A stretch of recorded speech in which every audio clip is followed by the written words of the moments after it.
Và cho nên số là tao nèថ្ងៃនេះខ្ញុំចង់បង្ហាញពីការ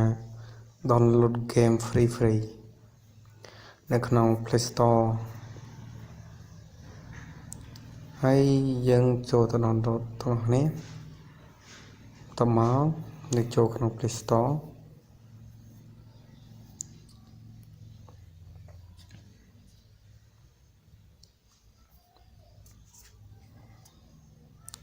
បាទយើងចូលក្នុង Play Store រួចយើង download game ឧទាហរណ៍ game នេះ វាស៊ីប៉ុណ្ណេះស៊ីលុយបាទស៊ីលុយ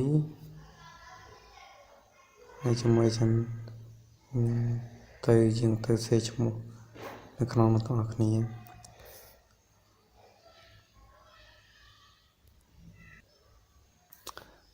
បន្ទាប់ពីយើងមើលឈ្មោះเกมនឹងរួចយើងចូលទៅក្នុងកម្មវិធីមួយទៀត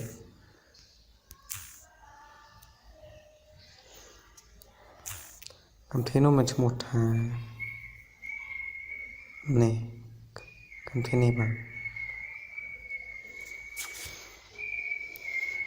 ហើយយើងចូលទៅ download របស់គ្នាបាទគឺក្នុងកម្មវិធីហ្នឹងគឺវា free បាទវា free download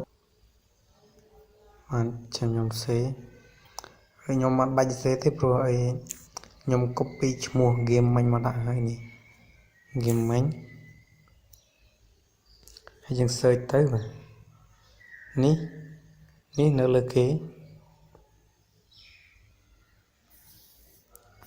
នេះបាទមិញហើយយើង download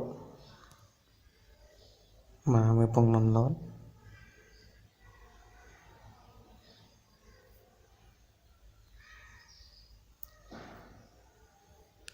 សារតែ game នឹងស៊ីធំ